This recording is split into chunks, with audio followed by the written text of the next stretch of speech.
Please welcome the star of HBO's Larry Sanders Show, Garry Shandling, folks. Garry.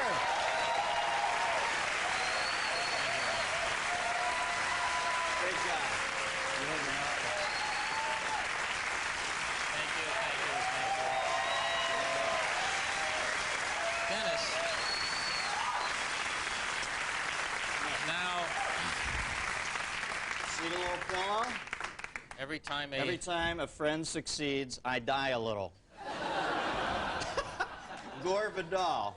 You find any presence of Schadenfreude in your life, Gare? Well, you know, first of all, I found it interesting that you refer to it always in the third person. You said we, you, us. So I don't know how you feel about it, because I always have a feeling that you love other people. You are knee-deep in other people's... I am in the Marianas Trench of Schadenfreude. Exactly. I brought a list of your references with me, so I hope I can follow you along. What was that tater thing you said in the monologue? Tater cellar. Tater cellar. That means that's like the lowest rung on the food chain. That was funny. So. All right. There was a... I love you. I don't always understand you, but I love you because of the warmth. What's the fact? Now listen, seriously, I was thinking I don't really think about other people's failures because I'm too consumed with my own. And I was really on the hoping to be on the show that was about narcissism, because I only think about my failure and how it relates to me and my career and what other people are thinking about it. I'm not having a guest on the Narcissism Show. Oh, it's just you. Yeah. and just Amir. And good assist, because I think that was going to... You know, I guess there are different kinds of Schadenfreude. There are so many different circumstances. What is so funny? Because now I'm thinking I said it wrong. That's how narcissistic I am. No, I thought at first you said Shatnerfreud, which I think is the fear of Patrick Stewart failing, or the hope that Patrick Stewart is failing. It doesn't really matter. This is HBO. And welcome to the HBO family. Thank you, Gary. By the way, we are up against the Weather Channel, so calm down. So now, listen. So let's examine. So I don't ever. I guess there are cases where I not pull for someone's failure, but get a little tinge. If there's somebody who threatens me in my career, who I feel is coming up behind me, who is sort of doing the same thing and doing it a little better than me. So let's Carrot Top, for example. I think I saw him on the Tonight Show pull out the bulimic toilet seat, and I thought, and it didn't go over. And I kind of got a little tinge. All right. You know, I think we're all looking over our shoulder at the top. Yeah. No, you have to. You have to. Or over the top of your shoulder at the top. But really, we can edit that out, because thank God this isn't live. But it's probably in all, I think you probably feel with people who are in just the same field as you. When you said Jeffrey Dahmer was killed, I'm sure Charlie Manson went, all right. All right. Charlie Manson said, yes, I'm back on top. I'm the reigning nutcake. Now, I don't know that if you're somewhat enlightened, well, you could always slip. I'm sure when Jim Baker went to prison, the Dalai Lama said, yes! Another guy, Jim Baker, of course. Well, is there anybody that you feel it about right now? I feel it about Carrot Top, and I feel it about people in real life who, like, when I'm driving, just pass me in the car. When I see them get a speeding ticket down the block, I kind of get a little, there you go. That's what you know.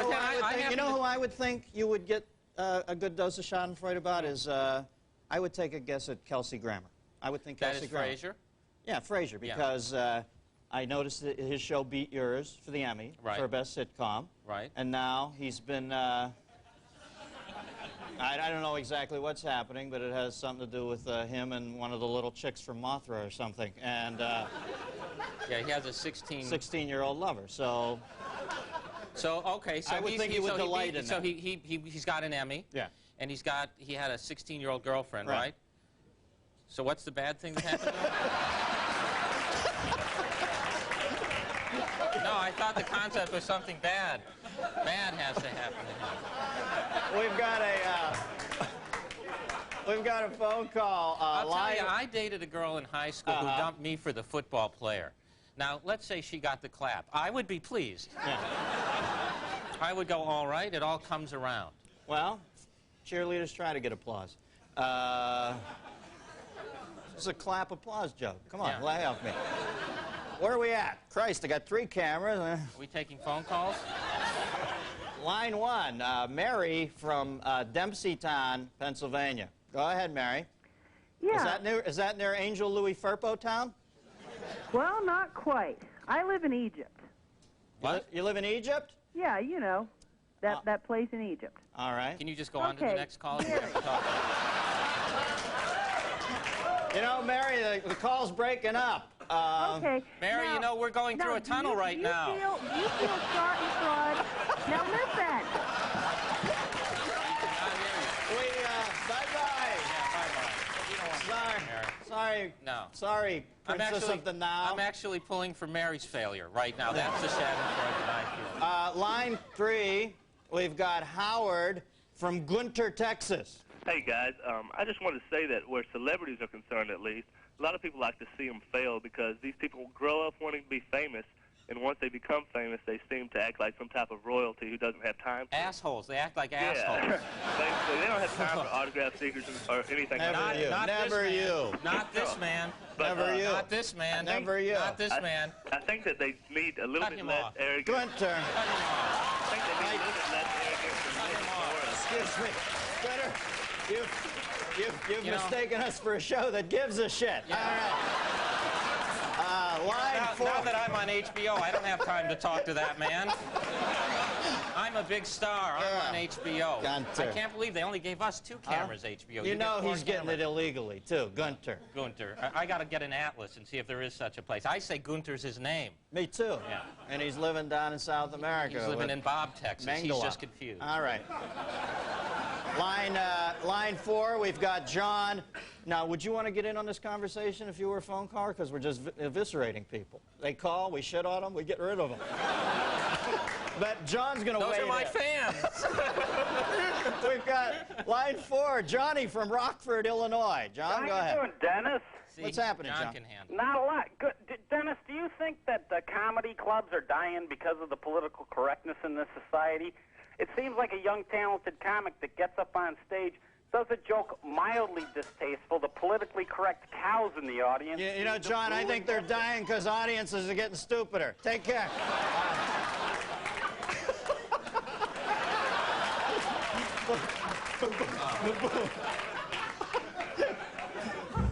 Clear. Boom. Right. Line 2, we got Jack from Long Island. Go ahead, Jackie. Yo, Dennis, nice show. Listen, what's your opinion of college professors who get their rocks off humiliating students? And what recourse would you take for that student if you were that student? There are. You better watch what you say. You're going to be called as an accessory to murder here.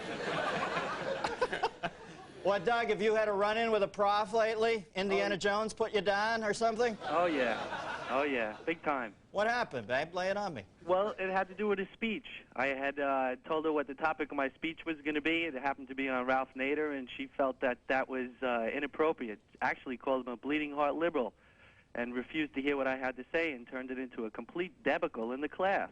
Debacle. Boy, I see some Isn't it erections. Cut him off. No, he was good. We've got a kid. We've got a kid here we can help, for God's sake, you're right. Gary. We've both lived a little. You're right. This Come on, kid's Gary. in trouble. He's having erection problems since the incident.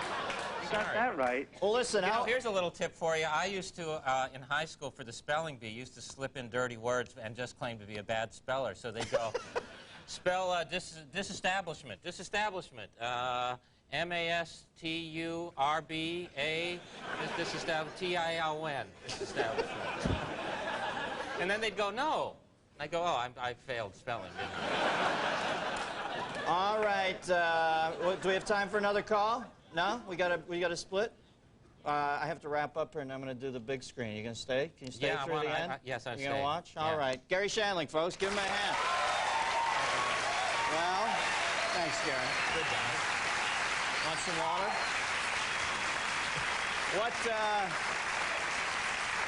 Well, what have we learned from tonight's little presentation? We've learned that under the thin crust of social convention is a misanthropic ogre that pulls its lips up in a reptilian parody of joy every time the prom queen gets knocked up and goes to live in a trailer park with the clod she jilted for you, who was a great high school quarterback, but is now the beer-bellied porn addict with the job skills of Goober Powell. Underneath the thin coat of exterior latex we call civilization, we are still a pack of baboons who howl with laughter when the head baboon falls out of the tree. We're competitive animals, and while it's good to get away from the lion, it's even better when the monkey next to you stumbles, gets caught from behind, and disemboweled. Ah, fuck it. Who wants pie? I'll be right back. Okay, thank you.